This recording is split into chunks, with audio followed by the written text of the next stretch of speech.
Muchas gracias por la invitación. Muy contento por este curso.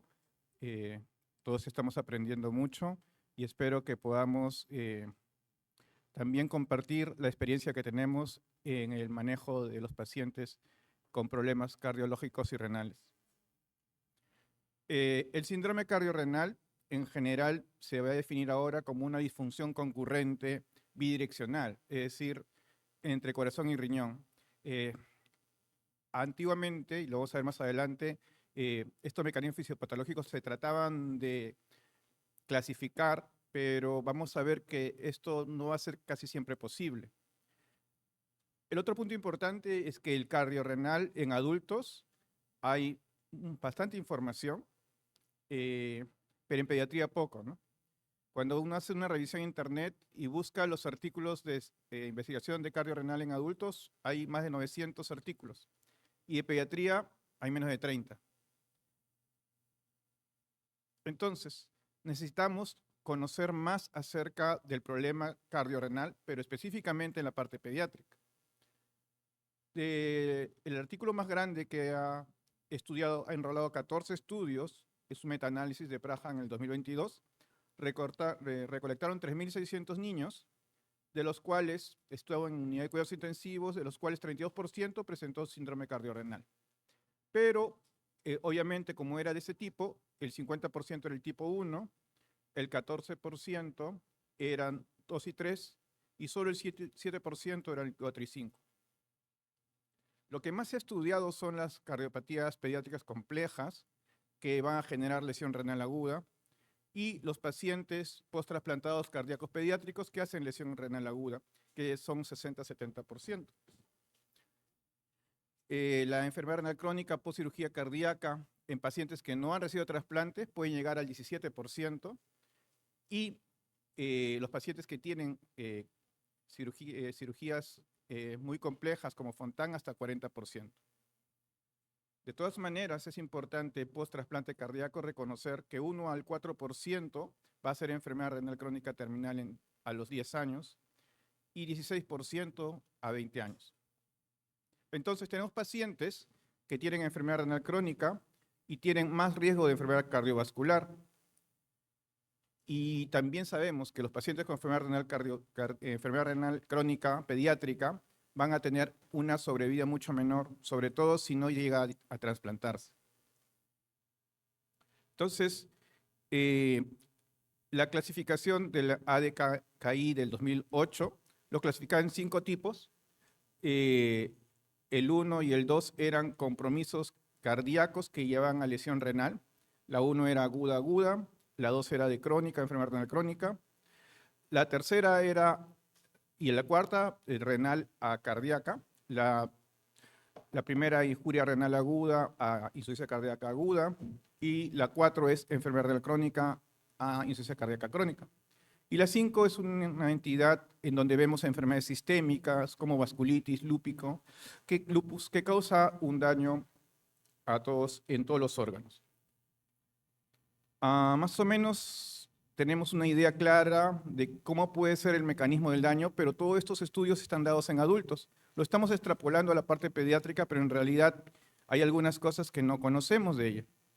Obviamente, en la lesión renal cardíaca y la lesión renal cardíaca aguda, estamos hablando de que va a haber una liberación de catecolaminas, adrenalina, noradrenalina, que va a estimular vasoconstricción, va a estimular redistribución de flujo, y por ende va a haber poco flujo sanguíneo en el riñón. Eso llega a la mácula densa como que no hay flujo y libera angiotensina 2. Estas señales también generan respuesta inflamatoria sistémica, liberación de factores como interleuquina 6, factor necrosis tumoral alfa, que pueden generar lesión endotelial, y también puede haber efectos secundarios como hipotensión, vasoconstricción persistente, cuando la angiotensina 2 está muy alta y genera vasoconstricción tanto arterial aferente y eferente, y efectos hemodinámicos directos, como el bajo gasto cardíaco, el incremento de la presión venosa central, o la diferencia de la gradiente de perfusión, que vamos a ver que son cosas muy importantes en este sentido. En el mecanismo de daño, en el síndrome cardiorrenal 2, lo que vamos a tener presente es que tienen que haber predisposición genética y factores ambientales que van a exacerbar esta hipoperfusión renal crónica, y también la disminución del gasto cardíaco y la inflamación crónica pueden generar hipoperfusión renal sostenida y llevarlo a enfermedad renal crónica. Esta hipoperfusión crónica con aumento de la presión venosa puede generar disminución del flujo efectivo, lesión a nivel glomerular y tubular y compromiso renal crónico. En el síndrome cardiorenal de tipo 3, en el cual hay una lesión renal aguda inicial, vamos a tener disturbios hidroelectrolíticos y de coagulación, hipercalemia, hipocalcemia, acidosis, que generan alteraciones tanto en el metabolismo calcio-fósforo, que es muy relevante en esto, también alteración del magnesio, disfunción plaquetaria, que pueden generar riesgo de trombosis y también sangrado. La hipertensión secundaria, lesión renal aguda, va a generar una disminución de la tasa de filtración glomerular y esto genera un estímulo a angiotensina 2. Como sabemos, la angiotensina 2 favorece la reabsorción de sodio a nivel tubular proximal y esto va a generar retención de sodio y agua, va a generar estrés hemodinámico sobre el corazón y posteriormente difusión ventricular. La activación simpática va a generar incremento del cronotropismo cardíaco, vasoconstricción y mayor demanda de oxígeno a nivel miocárdico.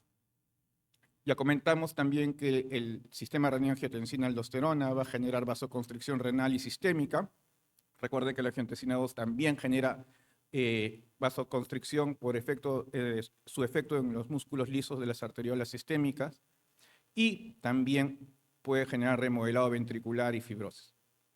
Finalmente, la retroalimentación inflamatoria genera liberación de hormonas y mediadores vasoactivos, va a generar liberación de interleuquina 6, factores de necrosis tubular alfa, que van a generar una inflamación sistémica. Es la que nosotros más vemos, los pacientes con enfermedad renal crónica que generan un compromiso cardíaco crónico. Y esto se va a ver desde el inicio, ¿no? O sea, nosotros muchas veces pensamos que esto ocurre básicamente en los estadios más avanzados, pero ya del estadio 1, ¿no?, que es con tasa de filtración glomerular normal, pero hiperfiltrando más de 3 meses, o estadio 2, que está en una depuración de 60-90, podemos ya ver lesiones estructurales como rigidez arterial, disfunción endotelial precoz por la misma microalbuminuria. Tenemos que tener presente eso.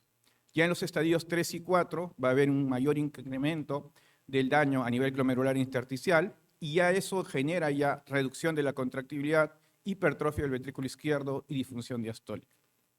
Esto básicamente por el efecto de la angiotensina 2. En el estadio 5, y llamamos estadio 6 aquel estadio 5 que está en diálisis, porque lamentablemente en nuestro país tenemos pacientes que están en estadio 5 y no tienen diálisis. Esto va a generar, mientras más tiempo estén con requerimiento de diálisis y no se dializan, mayor cantidad de esclerosis y fibrosis a nivel de los vasos sanguíneos, a nivel cardíaco, resistencia a la eritropoyetina, calcificación de vasos sanguíneos, esto básicamente por hiperparatiroidismo y por hipercalcemia persistente o hiperfosfatemia persistente. Este desequilibrio calcio-fósforo es lo que nos conduce a rigidez de vasos e incrementos de presiones diastólicas en estos pacientes, con disfunción cardíaca crónica, generando insuficiencia cardíaca, hipertrofia ventricular, que muchas veces no es excéntrica, sino concéntrica por el grosor del músculo ventricular izquierdo, fibrosis miocárdica y arritmias. Y el problema principal que nosotros vemos es que muchas veces llegan a nosotros pacientes con niveles de toxinas tan altas que pueden generar compromiso de fusión pleural, ¿no?, importante, y pericárdicas también, ¿no? En este caso vemos cómo este pobre paciente tiene una efusión pericárdica muy severa, producto de las toxinas urémicas y no urémicas. Y el síndrome cardiorrenal 5 es algo que también es importante porque nosotros tenemos que tener presente que las vasculitis primarias o secundarias pueden generar compromiso multisistémico y en el cual creo que es un ejemplo muy importante en que no sabemos cuál empieza primero. Y yo creo que al final, en todos estos síndromes cardiorrenales, es muy difícil saber cuál fue primero. Estos pacientes van a generar activación de monocitos y citoquinas que van a generar daño endotelial, incremento de la permeabilidad vascular, fuga capilar al intersticio, que pueden generar edema agudo de pulmón. hipoxia, estrés oxidativo, acúmulo de toxinas urémicas, radicales libres, disfunción hemodinámica, hipotensión sostenida, disminución de la perfusión a nivel renal y miocardio. Finalmente, la activación del sistema nervioso autonómico y el eje renina-angiotensina van a estimular la taquicardia, la vasoconstricción, la inflamación crónica y la disfunción cardíaca. Entonces, como estaba comentando, existen limitaciones de este enfoque clásico de los tipos de síndrome cardiorrenal. Primero, porque es difícil identificar cuál daño fue primero y en realidad todos estos síndromes cardiorrenales, el problema es bidireccional y simultáneo. La idea es que podamos cambiar este tipo a un enfoque fisiopatológico y que debemos orientarnos básicamente a los mecanismos compartidos de hipertensión, congestión, actividad neurohormonal, más que identificar un tipo específico. Y cambiar el paradigma, ¿no? Nosotros pensábamos, y el paradigma inicial del síndrome cardiorrenal es que la disfunción cardíaca se debe a una disminución de la presión arterial y esto genera una disminución de la perfusión renal y esto es lo que genera el daño renal, ¿no? Pero en realidad, entonces en estos casos tenemos que mejorar el gasto cardíaco para mejorar la perfusión del riñón. Pero la presión arterial no es lo único que determina la perfusión en el riñón. Vamos a ver más adelante que existen muchas más cosas. Lo más importante es que tener presente que la perfusión renal depende del gradiente entre la presión arterial media y la presión venosa central. ¿Eso qué significa? Que la presión venosa elevada en el lado derecho del corazón es el factor más importante en la disfunción renal. O sea, no es tanto la presión arterial, es el lado venoso el que tenemos que manejar y tratar. Porque la reducción de la presión venosa es lo que tenemos que hacer. Y si no lo podemos hacer con diuréticos, lo tenemos que hacer con diálisis, pero lo tenemos que hacer. Si no manejamos eso, vamos a empeorar más aún la función renal. Por eso, para nosotros, la diálisis rápida en estos pacientes precoz es vital para no generar más daño renal. Y eso es algo que no muchas personas lo tienen claro. Entonces, fíjense bien, en este esquema, que está muy bonito, fíjense bien cómo está la presión de perfusión renal, mirando tanto la parte venosa como la parte arterial, pero fíjense qué pasa si la presión venosa aumenta. La presión de perfusión baja, ¿de acuerdo? Y esto es lo que tenemos que tratar de mejorar. Entonces, los otros puntos importantes a tratar no solamente es eso, sino que el riñón está en una cápsula. Y como está en una cápsula, la presión venosa elevada lo daña, lo altera y reduce más la gradiente de perfusión. ¿Cómo tenemos que hacer? ¿Qué otras cosas pueden generar más problemas? El incremento de la presión intraabdominal. Y esto es algo muy importante. Sabemos que la presión intraabdominal es un factor de riesgo de mortalidad ya de por sí. Excelente. Entonces, el manejo de la diálisis peritoneal tiene que ser con volúmenes pequeños para no aumentar la presión intraabdominal. Y tenemos que ir midiendo la presión intraabdominal durante todo esto para evitar mayor disminución en la perfusión. Si no sabemos prescribir diálisis peritoneal con estas cosas, vamos a generar más daño que beneficio. O sea, no pueden tener los mismos volúmenes que un paciente crónico. No pueden tener los mismos volúmenes que un paciente agudo que no tiene un compromiso cardíaco. Entonces, son cosas diferentes. Tenemos que tener presente qué es lo que estamos buscando. Nosotros buscamos agua. Para eso necesitamos en la membrana peritoneal jalar básicamente acuaporinas, ¿no? Entonces no necesitamos calcio, fósforo en este momento, necesitamos sacar agua, entonces necesitamos cambios pequeños, volúmenes pequeños, pero a tiempos cortos, ¿de acuerdo? Y si este paciente, por ejemplo, no requiere diálisis, pero está distendido, se puede utilizar una paracentesis con un tubo de drenaje, ir drenándolo poco a poco, y eso mejora la presión intraabdominal y mejora la perfusión renal, y de lo que orinaba poco, empieza a orinar, solo con quitarle agua a nivel abdominal. Porque estamos manejando la presión de perfusión renal. Bueno, de estas cosas que estamos viendo en la fisiopatología, ¿qué relevante hay para mi manejo en la parte clínica? Primero, que en pediatría la evidencia es limitada y muchas decisiones estamos extrapolándole a adultos. ni la diuresis agresiva, ni la reducción de diuréticos, ninguno de los dos lados va a aliviar una lesión renal aguda. Lo que tenemos que cuidar es mantener la eubolemia, y para eso tenemos que cuidar bien cuánto estamos dando, no sobrehidratar, medir bien nuestras pérdidas insensibles. Recordar que las pérdidas insensibles varían día a día con lo que hacen, por lo tanto, la mejor manera de manejar las pérdidas insensibles es con el delta de peso, no con una fórmula, porque yo no sé si está en ventilación mecánica, cuánta ventilación mecánica tiene el día. O sea, no puedo pedir pérdidas insensibles diarias con una misma fórmula. Tengo que calcularlo con el delta de peso. Peso final, la pérdida sensible es igual a los ingresos menos el egresos, pero menos el delta de peso. Eso es lo que se tiene que usar para calcular pérdidas sensibles diarias para evitar la sobrecarga de volumen, ¿ya? Y las estrategias tienen que ser individualizadas dependiendo de cada paciente. Ahora, con respecto al tratamiento y los retos terapéuticos, hay que tener presente algunas cosas.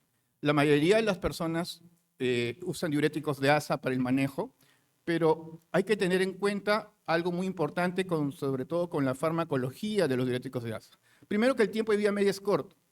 Entonces, no podemos usar dosis grandes cada 12 horas porque generamos depresión del intravascular.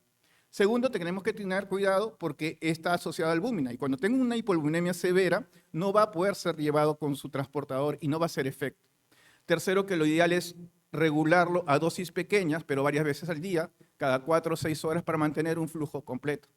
Y cuarto, que cuando usamos mucho tiempo bloqueando el transportador sodio-potasio 2-cloro, lo que hace el riñón es el túbulo contorno distal, el sodio-cloro, empieza a aumentar, empieza a hiperproliferarse, y entonces todo lo que se perdía de sodio en el asa de Henle, en el túbulo contorno distal, se reabsorbe y deja de funcionar eso, no es tan efectivo.